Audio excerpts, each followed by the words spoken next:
प्रिय बंधुओं, मन का क्या करें। यह मन है कि जब जब हम इसको कहीं लगाना चाहते हैं लेकिन ये लगता नहीं है। आप सुन रहे थे, समझ रहे थे कि मन को कैसे मोड़े।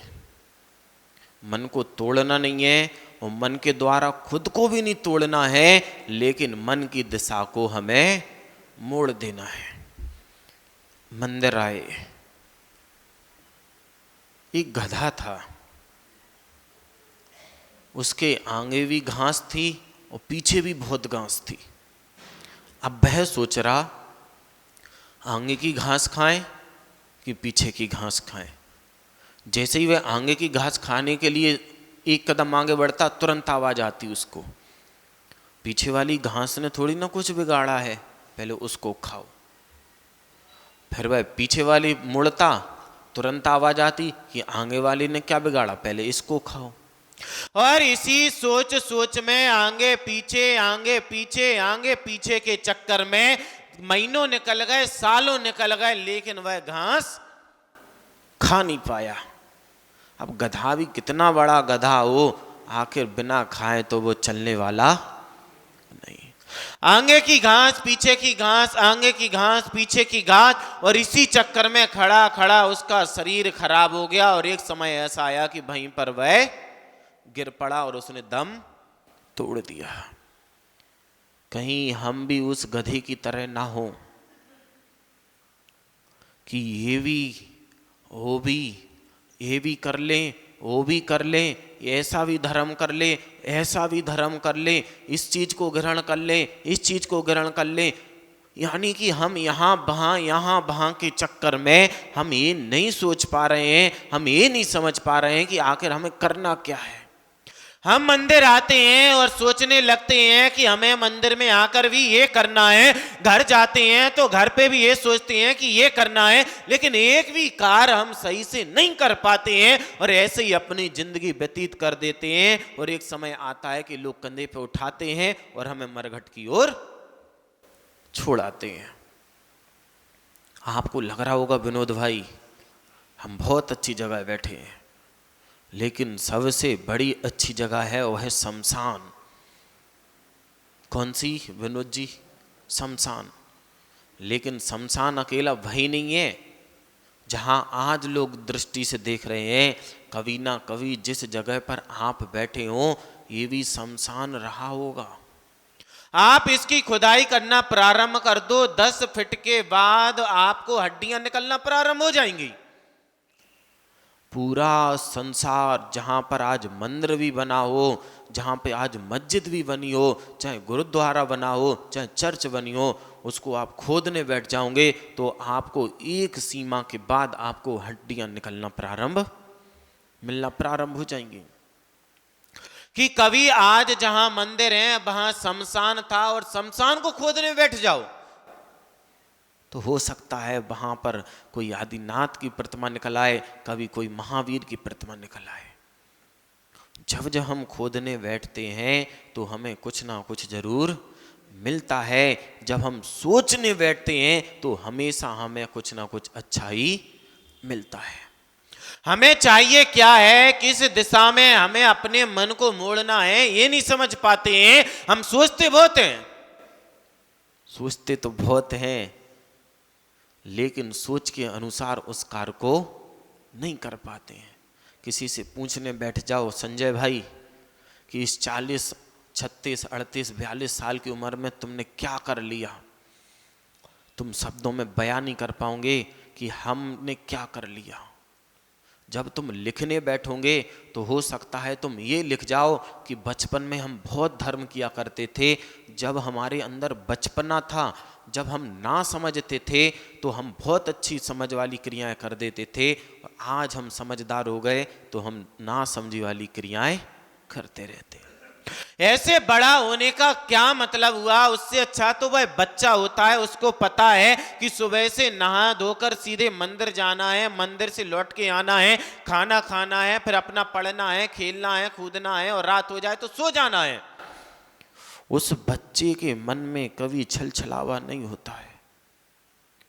उस बच्चे के मन में कभी भी कपट का भाव नहीं होता है। ये सारे भाव बड़े हो जाते हैं तो उन बड़े लोगों की एक आदत हो जाती है, छोटे लोगों की कभी भी ये आदतें नहीं हुआ करती। हमारे मन से जब ये सारी चीजें निकल जाती हैं तब अपने आप मन अपने रास्ते पर चलना लगता है। लेकिन तब तक क्या होगा? आपका मन लगता तो रहेगा लेकिन आप उस चीज को प्राप्त नहीं कर पाओगे। इस मन की आदत होती है कमी निकालना। क्या आदत होती है? कमी निकालना।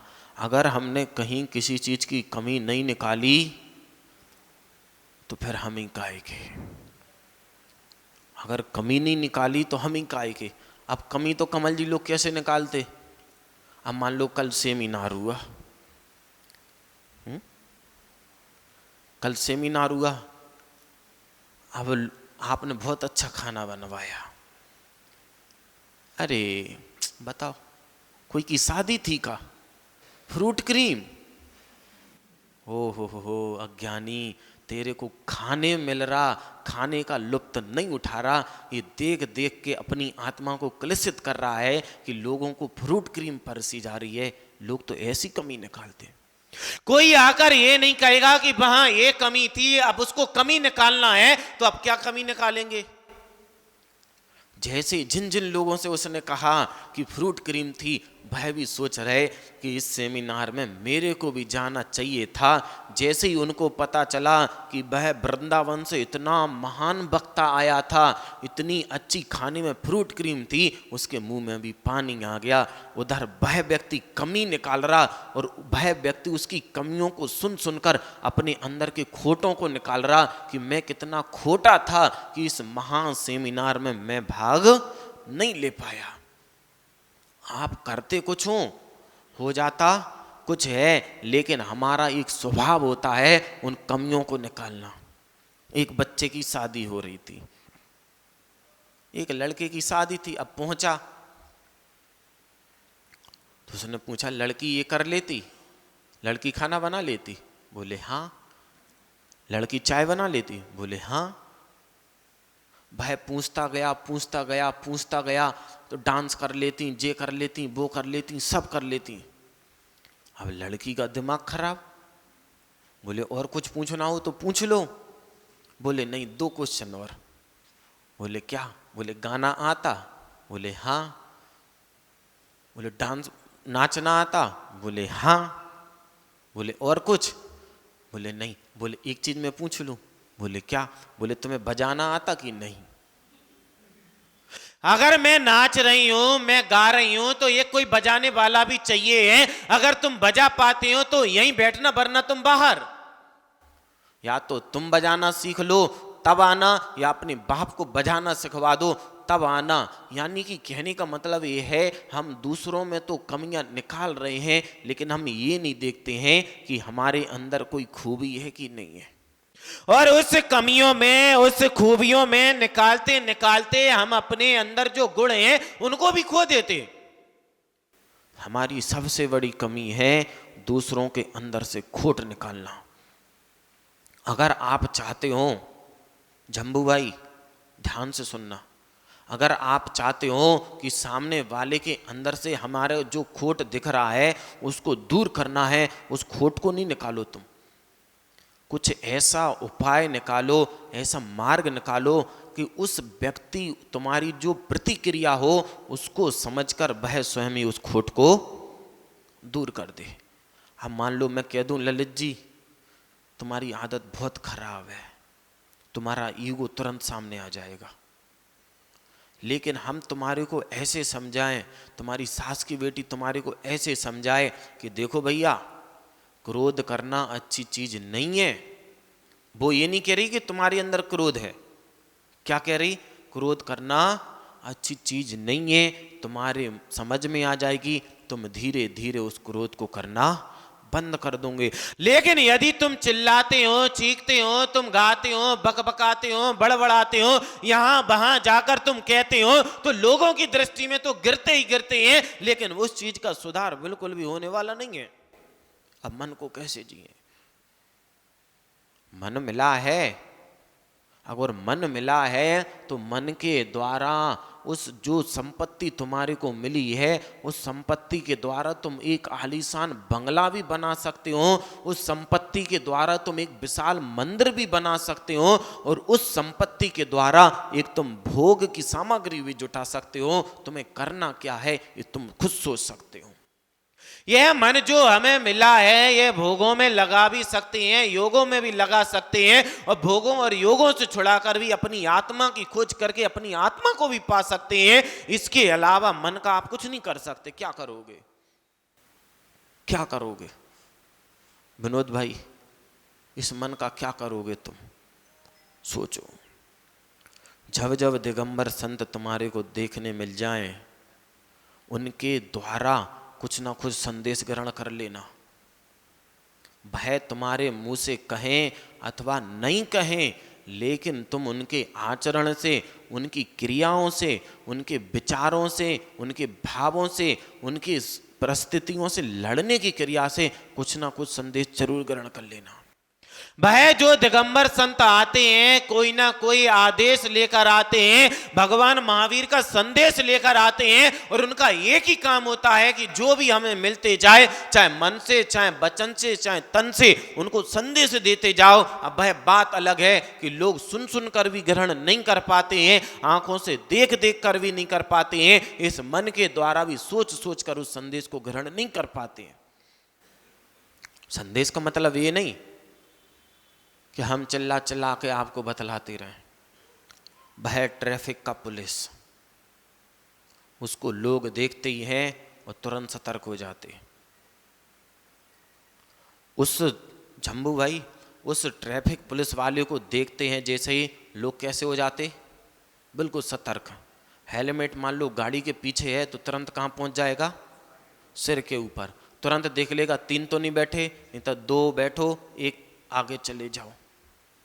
वह ट्रैफिक पुलिस वाला ना चिल्लाता है, ना चीखता है, ना सीटी बजाता है, कुछ नहीं करता है। उसके इशारों से आप समझ जाते हो कि अगर हम अभी नहीं समझे तो आने वाले में समय में हमारे पास क्या होगा, चालन। वो चालन हो चाहे 2 रुपए का हो, चाहे 200 का हो, चाहे 2000 को हो, बड़ा कष्ट देता है। वैसे ही समझ लेना, जो दिगंबर संत तुम्हारे को दिख रहे हैं, उनको देखकर सोच लेना, समझ लेना, वह चीख चीख कर कह रहे हैं, वह चिल्ला चिल्ला कर कह रहे हैं कि जो कसाएं तुम्हारे अंदर पनप रही हैं, आने वाले समय में जो तुम्हारे को चालन कटेगा, तुम उसका भुगतान नहीं कर पाओगे। तुम्हारे पास इतना पुण्य नहीं है कि तुम उस चालन का भुगतान कर पाओ। याद करो, उस ट्रैफिक पुलिस वाले को भाई चालान बना के दे देता है और तुम उसको नहीं पे करते हो तो तुम्हारी गति क्या होती, क्या करेगा वो? उठाएगा और सीधा तुम्हारे को जेल में, जैसे हम मनुष्य पर्याय में रहकर जेल की यातनाओं को सहते हैं, वैसे दिगंबर साधुओं को देखकर हम अगर अपने जीवन को नहीं सुधारे, हम सतर्क नहीं हुए, तो आने वाले समय में वह त्रियंच नरकियों और नारकियों की वह तिजोरी तुम्हारे को मिलने वाली है, वह कैद खाना मिलने वाला है कि जहां तुम अभी सोच रहे थे कि थोड़े से रूल्स हम फॉलो कर लेते, तुम सोच रहे थे कि माथ हेलमेट उठा के हम सिर पे लगा लेते, लेकिन जेल से बच जाते, फिर बाद में तुम सोचोगे कि काश हमने ये ऐसा नहीं किया होता तो हम भी कैद कोठरियों में बंद ना होते। लेकिन जब चिड़िया छिप गई खेत तो अब पछताए होने से। ने कहा कि सामने वाले ने ऐसा कहा तुरंत जवाब दे दो, बिल्कुल नहीं, कभी भी जवाब देकर हम उस चीज को खत्म नहीं कर सकते। कल वो आई थी, आपको सुना रही थी कि सुनना सीख लो, कहना नहीं। कहने को तो तुम कुछ भी कह दो, कहने में दम नहीं लगती, लेकिन सुनने में अगर शक्ति लगती है तो सुनना सीख लो। यदि तुमने सुनना सीख लिया तो ये मान के चलना कि तुमने उठने के लिए अपने कदम आगे बढ़ा दिए। हम सुनते हैं बिल्कुल नहीं है, एक सुनते हैं तो 4 कह लेते हैं। जैसे ही तुमने 4 कही, 3 अवगुण तुमने अपनी आत्मा में ले आए और 3 गुणों को तुमने अपनी आत्मा से बाहर कर दिया। 2 कानों से आय होती है, 1 मुंह से बै होता है। कान के छिद्र कितने होते हैं, कान के छिद्र कितने से होते हैं और मुंह का छिद्र कितना बड़ा होता है, सोचना समझना। हम मन के अनुसार कर लें कोई बात नहीं, लेकिन पहले दिमाग से सोचो कि आखिर ये चीज है क्या। हम जो भी चीज कर रहे हैं वह हमें क्या देने वाली है। जो चीज हम रटते चले जा रहे हैं, जिसको कहते चले जा रहे हैं, वह आखिर हमें क्या देने वाली है। भक्तामर स्तोत्र में पढ़ते हो आप 17 नंबर की काव्य में, नास्तम कदाचिदुपयासि न राहु गम्या स्पष्टी करोसि सहसा युगपद जगंती नाम्भो धरोधर निरुद्ध महाप्रभावे सूर्यातिसाई महिमासी मुनीन्द्र लोके। भाई आचार्य मानतुंग स्वामी महाराज आदिनाथ भगवान की स्तुति समय करते कह रहे हैं कि भगवान इसमें जो सूर्य है, सूर्य यानी कि सबसे प्रचंड ग्रह, लेकिन एक समय आता है कि राहु उसको ग्रसित कर लेता है और उसको ग्रहण लग जाता है। लेकिन आपकी भक्ति करने वाला जो व्यक्ति होता है ना तो वह बादलों से छिपता है, ना वह बादलों से छिपता है, ना अंधकार उसको छिपाते हैं, और ना ऐसा कोई राहु बना है जो उसको ग्रहण लगा सके।